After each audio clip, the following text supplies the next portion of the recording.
Hello friends, welcome to the Mechanistic Universe. Today we are discussing a very important topic from heat transfer, which is Biot number and Nusselt number. Friends, the formula of these dimensionless numbers have same, but the concept is different as we collect all the keywords from this topic, which is asked in competitive exams.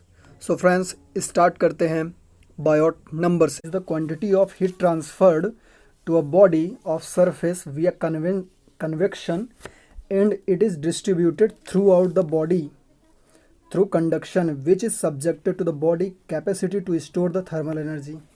That means कोई एक body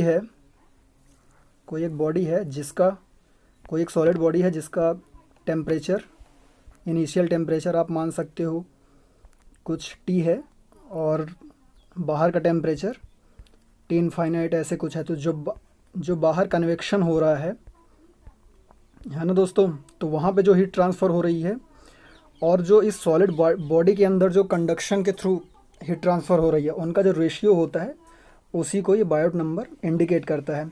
second क्या बोलता है, Biot number indicates how much solid temperature can change quickly based on the convection heat transfer of fluid. That means Biot number क्या indicate करता है कि जो अपना सॉलिड बॉडी है उसमें temperature with respect to time कितना जल्दी कन्वर्ट हो जाता है, कितना जल्दी उसके सेंटर तक टेम्परेचर एक समान हो जाता है, इस चीज़ को वो इंडिकेट करता है। एंड थर्ड देखते हैं, it is the ratio of internal conductive resistance in solid to the external convective resistance in fluid. That means जो अपना सॉलिड बॉडी है उसमें जो कंडक्शन हो रहा है, तो वो सॉलिड की बात करेंगे अपन इंटरनल कंडक्टिव रेजिस्टेंस में, लेकिन एक्सटर्नल की बात करते हैं जब, तो एक्सटर्नल क्या है, एक्सटर्नल तो अपना फ्लूइड है, जैसे कि एयर हो सकता है, यहाँ पे कोई भी लिक्विड हो सकता है फ्लूइड में, है ना दोस्तों। तो हम यहाँ पे कन्वेक्शन की बात करेंगे क्योंकि कन्वेक्शन के द्वारा ही यहाँ पे हीट ट्रांसफ़र हो रही है, लेकिन सॉलिड बॉडी के अंदर कंडक्शन के थ्रू ही हीट ट्रांसफ़र हो सकती है। ठीक है दोस्तों, नेक्स्ट देखते हैं। हाँ, तो अभी मैंने बताया कि बायोट नंबर रेशियो है internal conductive resistance to the external convective resistance का। तो जब अपन इनकी रेजिस्टेंस एनालॉजी जो थी अपन वहाँ पे पढ़ते हैं हीट ट्रांसफ़र में, तो कुछ ऐसे ऑप्शन जब अपन रेजिस्टेंस निकालते हैं कंडक्शन का, तो क्या निकल के आता है अपना LY/KA, अपन वहाँ पे पढ़े थे। ठीक है दोस्तों, और जब कन्वेक्शन रेजिस्टेंस की बात करता हूँ तो 1/HA निकलता है। और इनमें एरिया क्या होगा, अपन एक यूनिट एरिया के लिए ही बात करेंगे, तो यूनिट एरिया के लिए जब बात करते हैं तो यहाँ पे एरिया क्या हो जाएगा, क्रॉस हो जाएगा और बचेगा कितना, H बचेगा, L बचेगा और K बचेगा, तो इसका फॉर्मूला बन जाएगा HL/K। अब यहाँ पे H क्या है, H है अपना कन्वेक्टिव हीट ट्रांसफ़र कॉफिशिएंट, और LC क्या है, यहाँ पे LC है कैरेक्टरिस्टिक लेंथ, जिसके बारे में अपन आगे बात करने वाले हैं। और LC ही यहाँ पे जो मेजर डिफरेंस क्रिएट करती है दोनों चीज़ों में, बहुत ही इंपॉर्टेंट है LC और थर्मल कंडक्टिविटी। तो जब बायोट नंबर होता है तो इसमें के जो होता है थर्मल कंडक्टिविटी किसकी लेते हैं अपन, सॉलिड बॉडी की। ये इस तरह की कोई एक सॉलिड बॉडी है जिसकी अपन थर्मल कंडक्टिविटी लेते हैं। और अगर नसल नंबर में जब अपन बात करेंगे तो वहाँ पे जो लिक्विड होगा उसकी थर्मल कंडक्टिविटी को अपन लेते हैं। तो दोस्तों यहाँ पे आप लोग देख पा रहे हैं, ये एक सॉलिड बॉडी है जिसका टेम्परेचर Ti है और एटमॉस्फेरिक टेम्परेचर कुछ अपन T इनफाइनाइट मान सकते हैं। हीट ट्रांसफ़र कॉफिशिएंट H है और इसका जो सरफेस एरिया है वो A है। तो हीट ट्रांसफ़र कितनी होगी, यहाँ पे आप कन्वेक्टिव के थ्रू जितनी हीट ट्रांसफ़र हो रही है उसका फॉर्मूला क्या बन रहा है, HA T infinite minus Ti। और यहाँ पे आप देख रहे हो जो सॉलिड बॉडी है इसमें टेम्परेचर किसका फंक्शन बना रहा है, टेम्परेचर यहाँ पे टाइम का फंक्शन है। दैट मीन्स कितनी क्विकली यहाँ पे जो बॉडी का टेम्परेचर है वो एक समान हो जा रहा है, इसी चीज़ को बायोट नंबर इंडिकेट करता है। और ये जो बॉडी होती है ये लंप बॉडी कहलाती है, इसके बारे में अपन आगे बात करेंगे। ठीक है दोस्तों, नेक्स्ट देखते हैं सिग्निफिकेंस। तो बायोट नंबर के सिग्निफिकेंस क्या है लम्प्ड सिस्टम एनालिसिस। अपन देखते हैं कि जब लम्प्ड सिस्टम एनालिसिस की बात करते हैं तो जो लम्प्ड बॉडी होती है, एक जो सॉलिड बॉडी होगी, कोई भी अपन एक एज्यूम कर लेते हैं कि ये अपनी एक सॉलिड बॉडी है, ठीक है। इसमें जो टेम्परेचर होगा किसी भी पॉइंट पे टेम्परेचर वो कैसा होगा, एक समान होगा, है ना। तो जो ये बॉडी कैसी है, आइसोथर्मली है, आइसोथर्मल है, आइसोथर्मल प्रॉपर्टी है इस बॉडी की, ठीक है। तो when thermal resistance of body when thermal resistance of body to heat conduction is zero, that means क्या बोल रहे हैं यहाँ पे कि when Biot number is zero, अगर अपन बायोट नंबर को ज़ीरो कर देते हैं तो क्या होता है, जो लम्प्ड सिस्टम एनालिसिस है ये क्या हो जाएगा, यहाँ पे एग्जैक्ट वैल्यू देगा। और अगर वहीं पे अगर मैं बात करूँ कि बायोट नंबर अगर ज़ीरो से ज़्यादा हो जाता है तो वो एग्जैक्ट वैल्यू की जगह क्या हो जाएगा, अप्रॉक्सीमेट वैल्यू देने लगेगा। दैट मीन्स कि ये जो टेम्परेचर है यहाँ पे, जो सॉलिड बॉडी का टेम्परेचर है वो कहीं ना कहीं थोड़ा टाइम ले रहा है पूरी बॉडी का टेम्परेचर एक समान होने के लिए। ठीक है दोस्तों। और अगर मैं बात करता हूँ यहाँ पे कि अगर जीरो है तो एग्जैक्ट वैल्यू दे रहा है लैम्प्ड सिस्टम की, और अगर उससे ज़्यादा है तो यहाँ पे अप्रॉक्सीमेट वैल्यू दे रहा है। But 50% uncertainty in convection heat transfer coefficient H is most cases in considered normal and expected. So generally we can accepted lump system is applicable if Biot number is less than 0.1। तो हम लोग majorly क्या पढ़ते हैं, हम लोग आप देखे भी होंगे, बुक में पढ़े भी होंगे कि बायोट नंबर हमेशा 0.1 से कम होता है। ये लम्प्ड एनालिसिस के लिए अपना एक फार्मूला यहाँ पे बनता है, और यही दोस्तों बहुत इंपॉर्टेंट है, इसको याद रखिएगा। इसके बाद नेक्स्ट देखते हैं।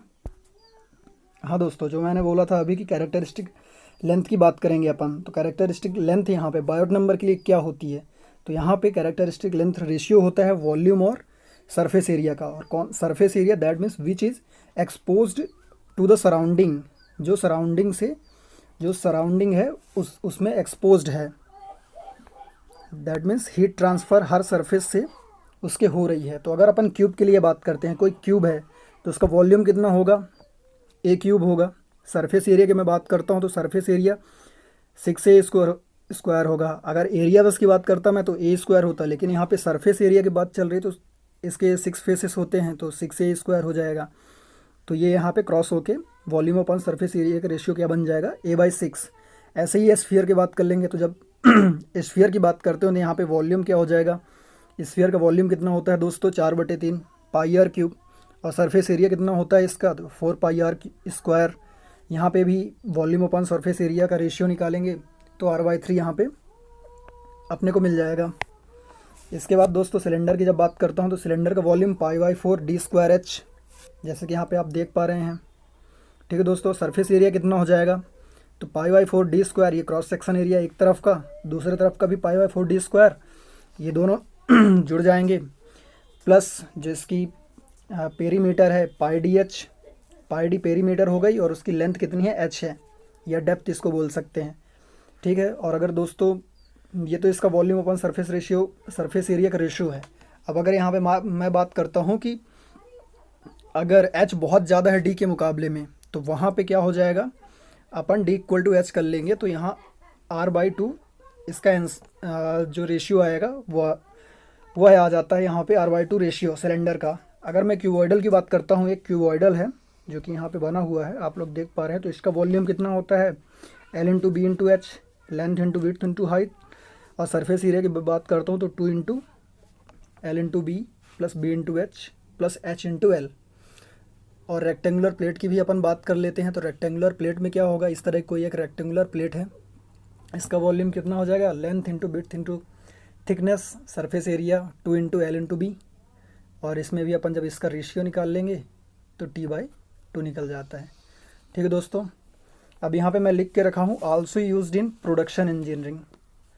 दोस्तों ये जो मैंने अलग से एक स्लाइड बनाई है कैरेक्टरिस्टिक लेंथ की, तो इसका यूज़ आपको प्रोडक्शन में भी देखने को मिलता है, इसलिए मैं यहाँ पे लिख के रखा हूँ कि also used in production engineering.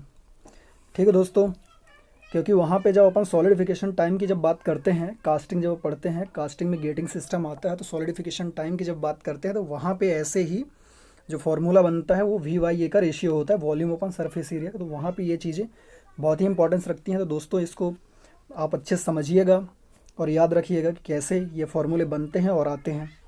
ठीक है दोस्तों, आगे देखते हैं अपन नसल्ट नंबर को। अब नसल्ट नंबर क्या है, नसल्ट नंबर अपन किसकी बात कर रहे हैं, डायमेंशनलेस नंबर्स हैं। ठीक है। और ये रेशियो किसका है, तो ये रेशियो है कन्वेक्शन हीट ट्रांसफ़र और कंडक्शन हीट ट्रांसफ़र का। ठीक है दोस्तों, it is very important for the analysis of heat transfer and flow of fluid. जब हम हीट ट्रांसफ़र की एनालिसिस करते हैं तो वहाँ पे नसल्ट नंबर जो होता है बहुत ही इंपॉर्टेंस रखता है। ठीक है दोस्तों, और जब कोई भी फ्लूइड फ्लो हो रहा हो, it can be used for heat exchanger because fluid convection dominates calculation of heat transfer coefficient of the various flows such as in pipes। Heat transfer में इसका बहुत ही ज़्यादा उपयोग किया जाता है दोस्तों। ठीक है, तो नसल्ट नंबर में क्या होता है, ये जब हीट ट्रांसफ़र होती है किसी भी पाइप में, ये उस चीज़ को इंडिकेट करता है। और ये लिक्विड्स में नसल्ट नंबर की बात आती है। जब कन्वेक्शन अपन पढ़ते हैं, थर्मल बाउंड्री लेयर की अपन जब बात करते हैं हीट ट्रांसफ़र में, वहाँ पे नसल्ट नंबर इंडिकेट होता है। ठीक है दोस्तों, नेक्स्ट देखते हैं नसल्ट नंबर। मैंने यहाँ पे रेशियो लिख के रखा है कि convection heat transfer of fluid, convection heat transfer of fluid, यहाँ पे फ्लूइड होगा, to the conduction heat transfer of fluid. तो यहाँ पे फॉर्मूला क्या होता है कन्वेक्शन का, आप भी जानते होंगे, हीट ट्रांसफ़र में पढ़े होंगे, एच ए डेल टी। ये हो गया एच ए डेल टी, और इसका अपन पढ़ते हैं माइनस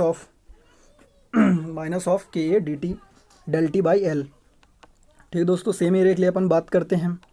ठीक है, जब सेम एरिया की बात करते हो तो यहाँ पे एरिया क्रॉस हो जाएंगे, डेल टी, यहाँ पे माइनस के था तो अपन यहाँ T two minus T one होता है डेल टी, तो अपन T one minus T two कर देंगे तो ये माइनस हट जाता है और यहाँ से डेल टी क्रॉस हो जाएंगे। तो अपना फॉर्मूला क्या बनता है नसल्ट नंबर का, एच एल बाई के।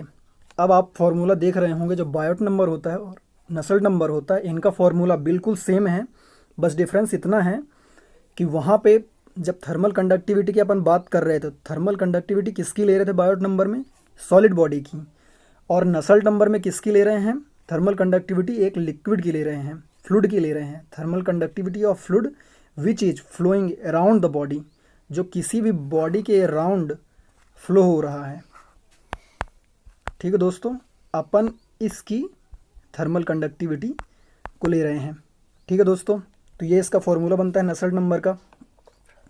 और इसमें जो कैरेक्टरिस्टिक लेंथ है वो क्या बताती है, तो कैरेक्टरिस्टिक लेंथ यहाँ पे थिकनेस को इंडिकेट करती है कि फ्लो के अकॉर्डिंग वहाँ पे थिकनेस, जो थर्मल बाउंड्री लेयर होती है, यहाँ कुछ ऐसे थर्मल बाउंड्री लेयर होती है, इसमें जब फ्लो होता है, जब फ्लूइड फ्लो होता है इनफाइनाइट वेलोसिटी से, तो इसकी क्या होती है, जो बाउंड्री लेयर होती है, धीरे धीरे इसकी थिकनेस बढ़ती रहती है। इसी के अकॉर्डिंग इसकी क्या लेते हैं अपन, कैरेक्टरिस्टिक लेंथ को लेते हैं।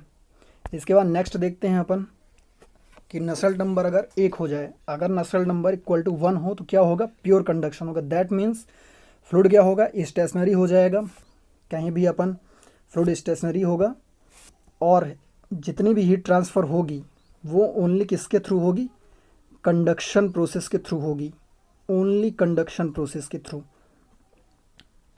अगर नसल्ट नंबर 1 हो जाता है दैट मीन्स वहाँ पे प्योर कंडक्शन है। और अगर नसल्ट नंबर 1 से ज़्यादा हो जाता है तब वहाँ पे क्या होगा, तो अगर नसल्ट नंबर 1 से ज़्यादा हो जाता है तो वहाँ पे फ्लूइड अभी जो स्टेशनरी कंडीशन में था, अब अगर ज़्यादा हो गया तो वहीं जो फ्लूइड है वो मोशन में आ जाता है। और क्या इन्हांस कर देता है, हीट ट्रांसफ़र को इन्हांस कर देता है बाई एडवेक्शन। अब यहाँ पे ये एडवेक्शन क्या है, एडवेक्शन कुछ नहीं दोस्तों, कन्वेक्शन को बोलते हैं, क्योंकि कन्वेक्शन किससे मिल के बना है, कंडक्शन प्लस एडवेक्शन से कन्वेक्शन मिल के बना है, वही दोस्तों यहाँ पे लिखा हुआ है। तो ये बहुत ही इंपॉर्टेंट पॉइंट थे, इसलिए मैंने ये 2 पॉइंट्स को लिख दिए कि नसल्ट नंबर इक्वल टू 1 है तो क्या होगा, प्योर कंडक्शन होगा, और अगर 1 से ज़्यादा हो जाता है तो वहाँ पे क्या होगा, तो वहाँ पे फ्लूइड मोशन में आ जाएगा और इन्हांस कर देगा हीट ट्रांसफ़र को बाई एडवेक्शन। अब अपन बात करते हैं कि अगर फ्री कन्वेक्शन हो रहा हो, अगर फ्री कन्वेक्शन हो तो वहाँ पे जो नसल्ट नंबर है वो किसका फंक्शन होता है। दोस्तों ये क्वेश्चन कई बार ईएसी में पूछा गया है, ईएसी में, एसएससी जेईई में, इसलिए मैं ये पॉइंट को रखा हूँ यहाँ पे, क्योंकि दोस्तों ये आपको ये कुछ नहीं, इसका फंक्शन याद रखना ज़रूरी है।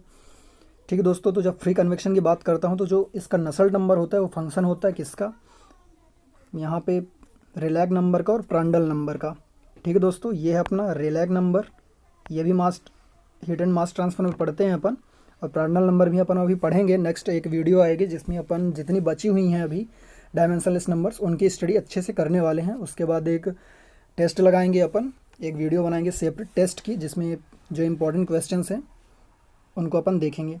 ठीक है दोस्तों, तो अपन ऐसे ही फोर्स्ड कन्वेक्शन की बात कर लेते हैं। तो फोर्स्ड कन्वेक्शन में क्या होगा, जो नसल नंबर है वो किसका फंक्शन हो जाएगा, रेनॉल्ड नंबर और प्रांडल नंबर का, रेनॉल्ड नंबर और प्रांडल नंबर का। ठीक है दोस्तों, ये याद रखिएगा कि फ्री कन्वेक्शन में नसल नंबर फंक्शन है, रिलैक नंबर प्रांडल नंबर का, फोर्स में बात आती है तो रेनॉल्ड नंबर का और प्रांडल नंबर का। प्रांडल नंबर दोनों में है तो ये तो आराम से याद हो जाएगा, ओनली RA और RE का है यहाँ पे डिफरेंस। तो जब फ्री की बात आती है तो आप सबसे पहले फ्री आता है, उसके बाद फोर्स आता है। ऐसे ही आप याद रखो कि R के बाद A आता है सबसे पहले, फिर E आता है। तो आपको याद करने में बिल्कुल भी दिक्कत नहीं होगी, आप याद कर सकते हो कि हाँ RA सबसे पहले आता है, दैट मीन्स रिलैक होगा। और जब फोर्स कन्वेक्शन की बात करेंगे तो वहाँ पे रेनॉल्ड होगा, क्योंकि RE आता है बाद में। So friends, if you like this video then press the like button, this give me the energy to work hard. For any suggestions, you're welcome in the comment box, and share this video with your friends which have need to clear the concept from this topic. Friends, subscribe my YouTube channel and press the bell icon for upcoming notifications. Thanks for watching.